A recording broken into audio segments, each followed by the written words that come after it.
नमो नमः प्यारे विद्यार्थियों, कैसे हैं आप सभी। और उम्मीद करता हूँ आप सभी अच्छे होंगे और स्वस्थ होंगे, मस्त होंगे। और आपका जो अध्ययन है वो सुचारू रूप से चल रहा होगा। पढ़ाई आप अच्छे से कर रहे होंगे अपनी, तो ऐसा मैं मानकर चलता हूँ। बाकी कैसा है आपका, अभी तक हमने जो 7 अध्याय पढ़े हैं, तो वे सभी अध्याय आपको सातों अध्याय समझ में आ गए होंगे, ऐसा मैं मान रहा हूँ। आप लोगों की खैर कोई क्वेरी नहीं है, तो इसलिए मैं मानकर चल रहा हूँ कि सभी को समझ में आ गया होगा। और आ गया है तो बहुत अच्छी बात है। आज हम पढ़ रहे हैं अष्टमः पाठ। ठीक है, 8वां पाठ हमारा है और पाठ का नाम है विचित्र साक्षी, है ना, विचित्र साक्षी। ये बहुत रोचक कथा है, और कथा भी क्या है, मतलब एक वास्तविक घटना पर आधारित है। बंगाल के प्रसिद्ध साहित्यकार हुए हैं बंकिम चंद्र चटर्जी, तो उनके द्वारा एक विचित्र निर्णय दिया गया। उस निर्णय के आधार पर, उस निर्णय को उद्घाटित करते हुए इस कथा को जो है यहाँ पे लिया गया है। तो इस कथा में मैं आपको बता दूं, इसके लेखक जो है, ये कथा कहाँ से अपने आई है अपनी कोर्स में, अपने सिलेबस में, तो इसको कहाँ से लिया गया है, तो ओम प्रकाश ठाकुर जी, ओम प्रकाश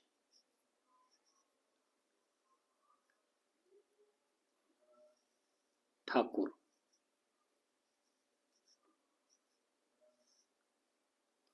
विरचित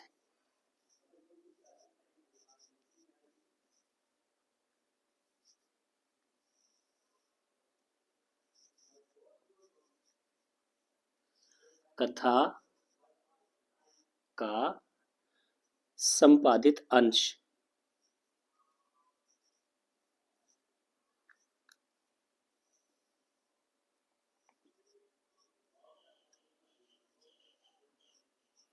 ठीक है बेटा, यानी ओम प्रकाश शर्मा जी ने एक कथा लिखी है, उस कथा का संपादित अंश जो है अपना इस कथा में है, विचित्र साक्षी में। ठीक है, तो पढ़ते हैं हम इस कथा को, और क्या कुछ है इस कथा में देखते हैं। तो आइए शुरू करते हैं अपनी क्लास। तो आप लोग लाइक जरूर करते रहें, अगर आपको अच्छा लगता है तो लाइक शेयर सब्सक्राइब भी करें। अगर सब्सक्राइब नहीं किया तो सब्सक्राइब भी कर लें। चलिए, तो शुरू करते हैं हम आज का हमारा चैप्टर विचित्र साक्षी। कश्चन निर्धनो जनः भूरि परिश्रम्य किंचित वित्तम उपार्जितवान्। यानी कश्चन निर्धन जनः, कोई निर्धन जन था, निर्धन व्यक्ति था, गरीब व्यक्ति था। भूरि परिश्रम में, भूरि का अर्थ होता है बहुत अत्यधिक, परिश्रम में यानी मेहनत करके, किंचित वित्तम उपार्जितवान, थोड़ा बहुत उसने धन उपार्जित किया, धन कमाया। यानी कोई निर्धन व्यक्ति था और बहुत मेहनत करके, कठिन परिश्रम करके उसने जो है थोड़ा बहुत धन कमाया। तेन वित्तेन स्वपुत्रम, तेन वित्तेन स्वपुत्रम एकस्मिन् महाविद्यालये प्रवेशम प्रवेशम दापयितुम सफलो जातः। तेन वित्तेन, देखिए तेन जो शब्द है वो तृतीया विभक्ति एक वचन का रूप है। ठीक है, और वित्तेन ये भी वित्त शब्द तृतीया विभक्ति एक वचन का है। तो तेन वित्तेन यानी उस वित्त से या उस धन से, स्वपुत्रम अपने पुत्र को, ठीक है, एकस्मिन महाविद्यालये, एक महाविद्यालय में या कॉलेज में, महाविद्यालय इस शब्द में सप्तमी विभक्ति एक वचन है। प्रवेशम दापयितुम सफलो जाता, प्रवेश दिलाने में सफल हो गया। यानी बहुत मेहनत करके, परिश्रम करके उसने धन कमाया, और उस धन के माध्यम से, धन से अपने पुत्र को एक महाविद्यालय में, एक जो है कॉलेज में उसने प्रवेश या एडमिशन दिलवाने में वो सफल हो गया। तत्तनयः, तत्तनयः तत्रैव तत्रैव छात्रावासे निवसन अध्ययने अध्ययने संलग्नः संभूत। तो तस्य तत्तनयः यानी उसका जो पुत्र था, वह पुत्र, तत् प्लस तनय, है ना, तत्तनयः, इसका अगर समास विग्रह करेंगे तो तस्य तनय यानी उसका पुत्र सामासिक पद है तत्तनय, तो इसका समास विग्रह करते हैं तो षष्ठी तत्पुरुष आपका समास इसमें आ जाता है, तस्य तनय है यानी उसका पुत्र। तो तत्रैव, तत्र प्लस एव, इसका अगर संधि विच्छेद आप करते हैं तत्रैव का, तत्र प्लस एव है ना तत्रैव यानी उसका पुत्र तत्रैव छात्रावासे, वही छात्रावास में निवसन रहकर अध्ययने संलग्न, अध्ययन में संलग्न संभूत हो गया। यानी उसका पुत्र जो है एक कॉलेज में उसका एडमिशन करा दिया उसके पिता ने, और वही छात्रावास में यानी हॉस्टल में रह करके वह अपना अध्ययन करने लगा। एकदा स पिता, एक दिन वह जो पिता था वह तनुजस्य रुग्ण अवस्थाम आकर्ण्य व्याकुलो जातः, एक दिन जो है अपने पुत्र की रुग्ण अवस्था यानी बीमार होने की अवस्था को सुनकर, आकर्ण्य यानी सुनकर परेशान हो गया। पुत्रम द्रष्टुम च प्रथितः, और पुत्र को देखने के लिए जो है लालायित हो गया, देखने की इच्छा उसके मन में प्रकट हुई। परम अर्थकार्षेण, परम अर्थकार्षेण पीड़ितः स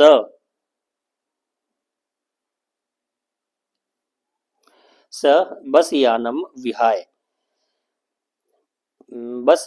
विहाय पदातीरेव प्रचलित। देखिए बहुत दुखी हो गया, पुत्र से मिलने की इच्छा उसकी थी, लेकिन परम अर्थकार्षेण, ठीक है, अर्थकार्षेण यानी धन के अभाव के कारण, ठीक है, अभाव के कारण, तृतीय व्यक्ति बहु एक वचन का रूप है कार्षेण में, ठीक ठीक है, तृतीय एक वचन, लेकिन अर्थ यानी धन के अभाव के कारण, पीड़ित यानी धन के अभाव से वह पीड़ित, वह बस यानम विहाय, वह जो है बस यान को छोड़कर, विहाय का अर्थ होता है छोड़कर, पदातीरेव प्रचलित, पैदल ही चल पड़ा। यानी जब उसकी इच्छा हुई अपने पुत्र से मिलने की, तो उसके पास इतना धन नहीं था कि वो किसी बस वगैरह से यात्रा कर सके, तो उसने बस की यात्रा को छोड़कर पैदल चलना आरंभ कर दिया। पदातिक्रमेण संचलन सायं समयेप्यसौ गंतव्यात् दूरे आसीत्। देखिए पदातिक्रमेण संचलन यानी पैदल चलते समय, सायं यानी शाम के समय, सायं समये अपि असौ, समये प्लस अपि प्लस असौ, इसका अगर संधि विच्छेद आप करें तो पैदल चलते समय शाम का समय हो गया, संध्या का समय हो गया, लेकिन फिर भी गंतव्यात दूरे आसीत, अपने जो गंतव्य था, उसका जो टारगेट था, उसका जो डेस्टिनेशन था, जहाँ पे वो जाना चाह रहा था, कहाँ, पुत्र से मिलने के लिए, तो उससे वह बहुत दूर था, शाम का समय हो गया, लेकिन फिर भी अपने गंतव्य से वह बहुत दूर था। निशा अंधकारे, ठीक है, निशा अंधकारे प्रसरिते विजने प्रदेशे पदयात्रा न शोभावहा।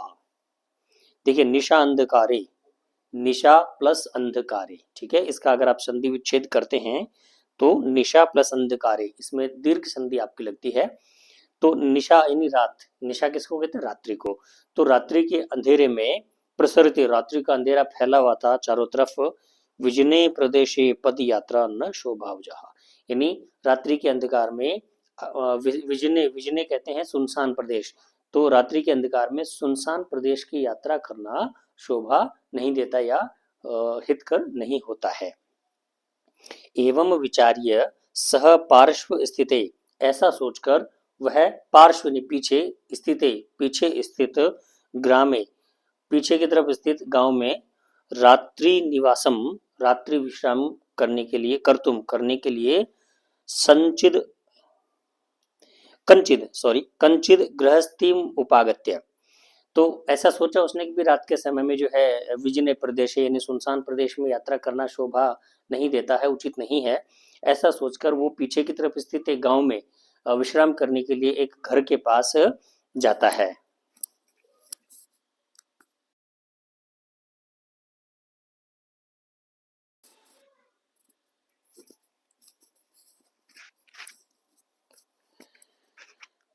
आगे देखिए, करुणा परोग्रही तस्मै आश्रो प्रायच्छत, और दयालु जो वो गृहस्थी था, जिसका घर था, घर का मालिक जो था दयालु, उसने उसके लिए जो है वहां पे विश्राम की व्यवस्था की, उसको रुकने के लिए अनुमति दे दी। विचित्रा दैव गति, लेकिन भाग्य की गति तो विचित्र ही होती है। तस्यामेव रात्रौ, उसी रात्रि के समय, तस्मिन् गृहे, उस घर में, कश्चन चोरः, कोई चोर, गृहाभ्यंतरम प्रविष्ट, घर के अंदर प्रवेश कर गया। यानी भाग्य की गति देखिए बहुत विचित्र होती है। वह तो विश्राम करने के लिए वहां पे रुका था, लेकिन उसी रात्रि में एक विचित्र घटना घटती है कि उस घर के अंदर जहाँ पे वो विश्राम कर रहा था, जहाँ पे उसने रात्रि विश्राम लिया था, रुका था, ठहरा था, तो कोई चोर जो है उस घर के अंदर प्रवेश करता है। तत्र निहिताम एकाम मंजूषाम, और वहां पर स्थित एक पेटी को, मंजूषा कहते हैं पेटी, तो वहां पर स्थित एक पेटी को आदाय पलायितः, लेकर चला गया। ठीक है, तो रात्रि के समय जो है उस घर में एक चोर प्रवेश करता है और एक पेटी को लेकर के जो है वहां से वो चला जाता है। चोरस्य पाद ध्वनि न प्रबुद्धो अतिथि ही, चोर के पैर की ध्वनि से वह अतिथि जाग गया। चोर शंकया, चोर शंकया तम अनुधावत, और चोर की आशंका से उस व्यक्ति के पीछे चल पड़ा या दौड़ने लगा। अग्रणाच, और जाकर उसको पकड़ भी लिया। परम विचित्रो घटत, देखिए कितनी भयंकर घटना यहाँ पे घटी है। जैसे ही उसको लगा कि भाई यहाँ पर कोई चोर आया है, उसने चोर के पैरों की ध्वनि सुन करके जो है वो जाग गया और वो उस चोर के पीछे पीछे चल पड़ा और उसको पकड़ भी लिया। लेकिन विचित्र घटना घटी। क्या घटी? चोरः एव उच्चै चोरः एव उच्चै क्रोशित मारब्धः, लेकिन जो चोर था, जो चोरी करके उस घर से निकला था, उसने बहुत ऊंचे स्वर में तेज जोर जोर से चिल्लाना आरंभ कर दिया। चोरो अयम, चोरो अयम, अरे यह चोर है, यह चोर है, ऐसा। तस्य तारस्वरेण प्रबुद्ध तस्य तारस्वरेण प्रबुद्धः ग्रामवासिनः स्वगृहात् निष्क्रम्य, उसके जोर के या तेज आवाज को सुनकर के गांववासी जाग गए और वहां पर आ गए। तत्र आगच्छन, वहां पर आकर, वराकाम अतिथिम एव च चोरम मत्वा, बेचारे, वराका कहते हैं बेचारे, बेचारे अतिथि को ही चोर मानकर भर्त्सयन, उनकी जो है उनको भला बुरा कहने लगे। देखिए हुआ क्या कि एक चोर जो है वहां से चोरी करके निकला घर से, और वह अतिथि, उस चोर की शंका, उसको आशंका हुई कि कोई ना कोई चोर इस घर में आया है, तो उसको पकड़ने के लिए उसके पीछे पीछे गया और उसको पकड़ लिया। लेकिन उसने जो चोर था रियल में, उसने जोर जोर से चिल्लाना आरंभ कर दिया कि यह चोर है, यह चोर है, ऐसा वह कह करके जोर से चिल्लाने लगा। और गांव वाले जो है उसकी तेज आवाज सुन करके जाग गए और वहां पर आकर के उन्होंने देखा, अतिथि को ही उन्होंने चोर मान करके उसकी जो है उसको भला बुरा कहने लगे। यद्यपि ग्रामस्य आरक्षी एव चोरो आसीत, हालांकि गांव का जो रक्षक था वही असल में चोर था।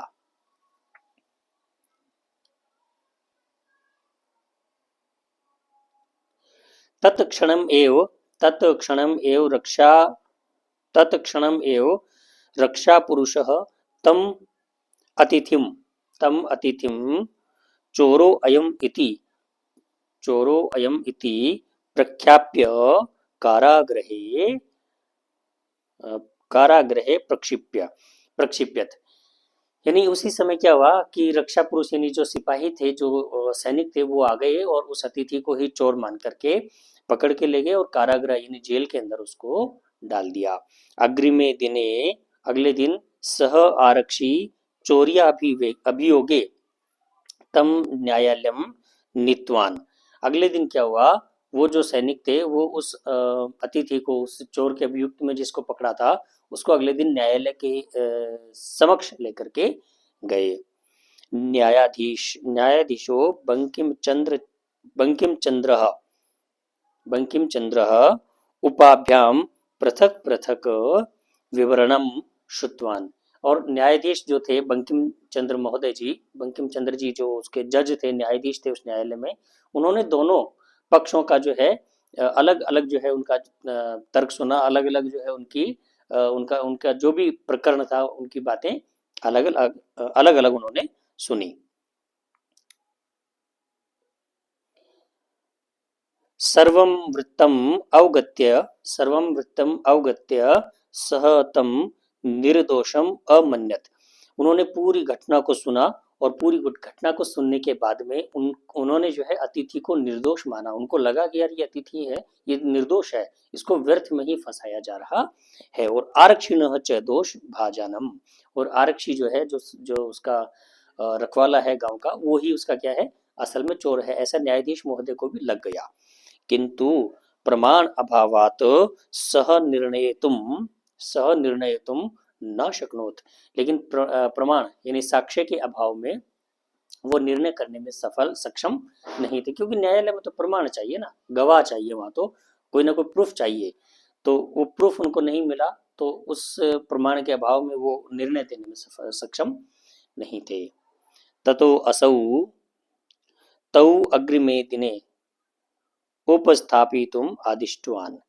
और फिर उन्होंने क्या, दोनों को अगले दिन एक बार फिर से न्यायालय में उपस्थित होने का आदेश दिया। अन्येद्यु तौ न्यायालये स्व स्व पक्षम पुनः स्थापयित्वन्तौ। अगले दिन क्या हुआ, दोनों ने अपना अपना पक्ष एक बार फिर से न्यायालय के समक्ष में रखा। निवेदियत यत इतः क्रोश,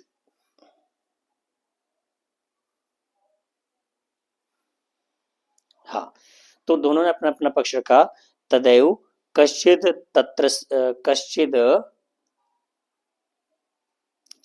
तत्रत्यः कर्मचारी समागत्य निवेदियत।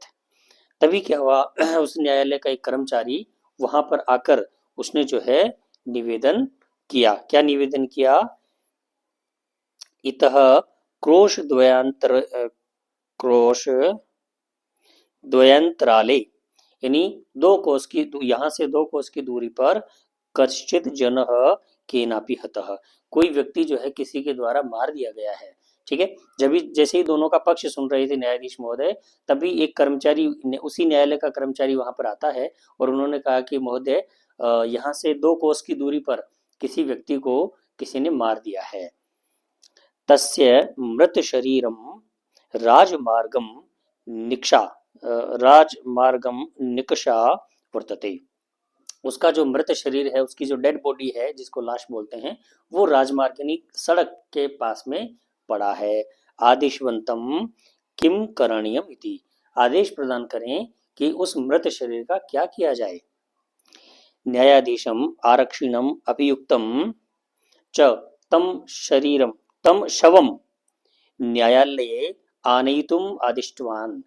न्यायाधीश महोदय ने क्या किया, उस शव को लाने के लिए उस अभियुक्त और आरक्षी जो उसका रखवाला था गांव का, उन दोनों को जो है उन्होंने उस शव को लाने के लिए आदेश दिया।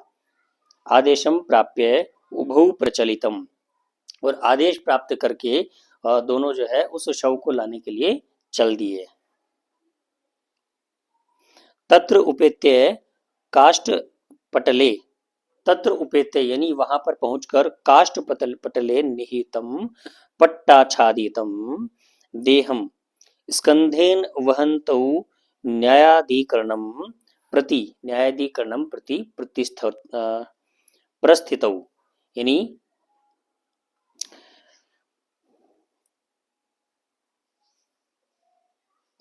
तत्र उपेत्य यानी वहां पहुंचकर काष्ठ पटले, काष्ठ होता है लकड़ी, यानी लकड़ी के पटल पर निहितम, लकड़ी के पटल पर निहित पटाच्छादितम यानी कपड़े से ढकी हुई देह यानी शव को स्कंधेन कंधों पर वहन करते हुए न्यायाधिकरणम प्रति न्यायालय की तरफ प्रतिष्ठित यानी चल दिए। तो उन दोनों ने क्या किया, वहां गए और एक लकड़ी के बॉक्स में एक शव पड़ा था, उस जो कि कपड़े से ढका हुआ था, उसको दोनों ने कंधे पे उठाया और न्यायालय की तरफ चल दिए। आरक्षी सुपुष्ट देह आसीत, और आरक्षी जो था यानी जो सैनिक था, जो वहां का रखवाला था, चौकीदार, वो एक हिष्टपुष्ट शरीर वाला यानी तगड़ा मजबूत शरीर वाला था। अभियुक्तश्च अतीव कर्षकायः, लेकिन अभियुक्त जो था वो अतिथि जिसको अभियुक्त बनाया गया था चोरी के प्रकरण में, तो वो बहुत कमजोर और बहुत ही मतलब क्या कह सकते हैं उसको, कमजोर या दीनहीन अवस्था में था, यानी बहुत दुर्बल था, है ना, पतला दुबला व्यक्ति था। भारतः स्वस्य स्कंधेन वहनम तत्कृते दुष्कर्मम आसीत्, और वो जो वजन था उसका, लकड़ी यानी उस बॉक्स का शव के वजन को अपने कंधे पर वहन करना उस अतिथि के लिए सक्षम नहीं था, या उस भार को वहन करने में वह सक्षम नहीं था। सह भार वेदनाया क्रुदंती स्म, और वो जो है उस वजन के वेदना से, वजन की पीड़ा से रोने लगा। तस्य क्रंदनम निशम्य निशम्य मुदित आरक्षी, तो उसका जो रोने की आवाज को सुन करके वह आरक्षी जो था, सैनिक जो था, उसने उसको कहा, मुदित कहा, आरक्षी उवाच वो बोला, हरे दुष्ट तस्मिन् दिने त्वया अहम चोरितया मंजूषाया गृहणात वारितः। अरे दुष्ट, तुमने उस दिन मेरे द्वारा चोरी की गई मंजूषा यानी इस बक्से को ग्रहण करने से मुझे रोका गया, यानी तुमने मुझे उस दिन चोरी किए गए बक्से को लेने से मुझे रोका, या मुझे तुमने उसके साथ पकड़ा। इदानीम निज कृत्यस्य फलम भुक्त्वा, अब तुम जो है अपने कर्मों का जो फल है उसे भोगो। अस्मिन् चौर्या अभियोगे त्वं वर्षत्रयस्य कारादंडम लप्स्यसे। इस चोरी के अपराध में, इस चोरी के जो है अभियोग में तुम्हें 3 वर्ष का जेल या कारावास जो है कारावास दिया जाएगा, उसे तुम भुगतो। इति प्रोच्य उच्चै अहसत, ऐसा कहकर वह जोर जोर से हंसने लगा। कौन? आरक्षी, व सैनिक। यथा कथंचित उभौ शवम आनीय एकस्मिन् चत्वरे स्थापयितवन्तौ, ऐसा कहते हुए, ऐसी बातें करते हुए दोनों जो है न्यायालय में पहुंच गए और एक चबूतरे पर उस शव को लाके रख दिया। न्यायाधीशेन पुनस्थौ उद्घाटनाय विषये वक्तुम आदिष्टौ, और न्यायाधीश जो थे बंकिम चंद्र जी, उन्होंने दोनों का अपना अपना प्रकरण एक बार फिर से कहने के लिए आदेश दिया। आरक्षिणी निज पक्षम प्रस्तुतवती, आरक्षी जो था, सैनिक जो था, उसने अपने पक्ष में जो है अपने अपने पक्ष में जो है उसने जो है क्या बोलते हैं दलीलें पेश की, और अपने अपने पक्ष में मतलब उन्होंने जो है अपना जो है पक्ष रखा। आश्चर्यम घटत, और एकदम से क्या हुआ, आश्चर्यजनक घटना घटी। सह शव प्रवार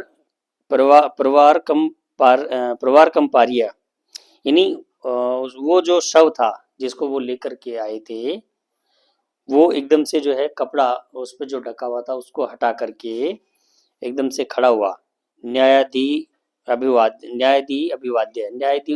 महोदय जो थे, न्यायाधीशम अभिवाद्य, न्यायाधीश महोदय का अभिवादन करके निवेदियत, बोले, मान्यवर, अरे मान्यवर, एतेन आरक्षिणा, इस आरक्षी के द्वारा अध्वनि यदुक्तम तद वर्णयामि। उसने कहा, ये जो आरक्षी ने अभी इसमें कहा, इस न्यायालय में जो पक्ष रखा है, ये बिल्कुल झूठ कह रहा है, और मार्ग में इसने जो बातें कही हैं वो मैं आपके सामने निवेदन कर रहा हूँ। तो या हम वही बात वापस रिपीट कर रहा है जो उसने रास्ते में जब कंधे पे उठाकर लेके आ रहे थे उस शव को और वो रो रहा था, तब उसने उसको कहा था कि भाई त्वया अहम चोरितया मंजूषया गृहणात, यानी तुम्हारे द्वारा मुझे चोरी की गई मंजूषा पेटिका को ग्रहण करने से रोका गया या पकड़ा गया।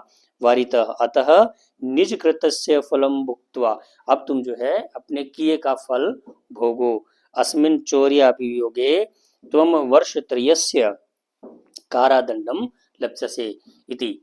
तो तो अब इस चोरी के अभियोग में तुम जो है 3 वर्ष का तुम्हें जो है कारावास होगा, उसको तुम भोगो, ऐसा इस निम्न में कहा। ये सारी बातें किसने कही?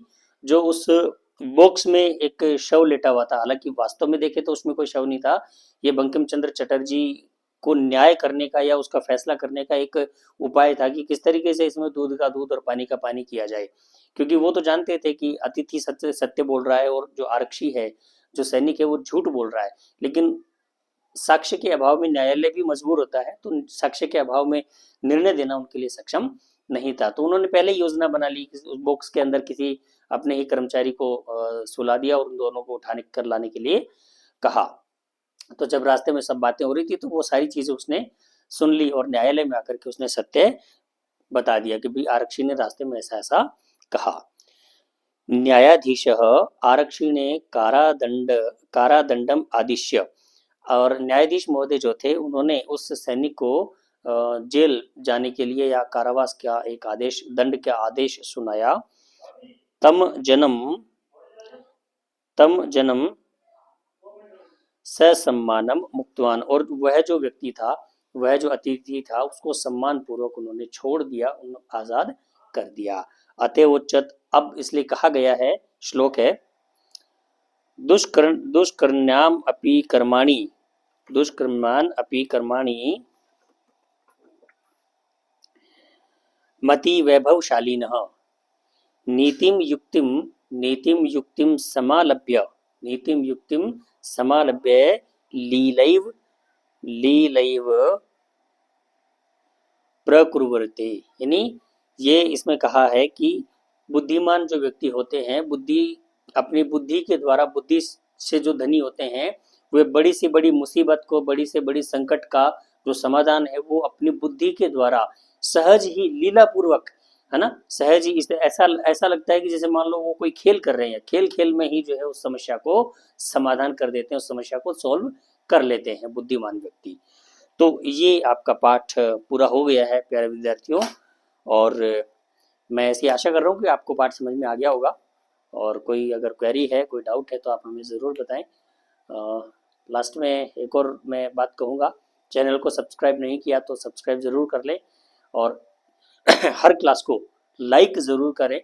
और जो विद्यार्थी सीरियसली देखता है, पूरी क्लास को देखता है, वो कम से कम लाइक ज़रूर करे, ताकि मैंने एक मापदंड बना रखा है कि मुझे इससे आंकड़ा मिलेगा, पता चलेगा कि कितने लोग जो है सीरियसली इस कक्षा को देख रहे हैं और कितने लोगों के लिए ये क्लास यूजफुल है, ऐसा मुझे इसका आंकड़ा मिल जाएगा। तो आप लोग लाइक ज़रूर करें, अगर आपके काम की है तो क्लासें निश्चित रूप से, मैंने पहले भी कहा कि अगर एक बच्चा भी सीरियसली पूरी क्लास देख रहा होगा, और सीरियसली पूरी क्लास देखने की आवश्यकता उसको होगी, एक बच्चे को भी अगर इस कक्षा से मदद मिल रही है, तो मेरी क्लासें निश्चित रूप से जारी रहेंगी, आप निश्चिंत रहें। लेकिन ज़रूरत है कि आप लोग अपनी मेहनत जो है कंटिन्यू करें। तो अभी इसमें लेते हैं आपसे इजाज़त, अगली क्लास में फिर मुलाकात होगी। तब तक के लिए आप अपना ध्यान करते रहें। नमो नमः।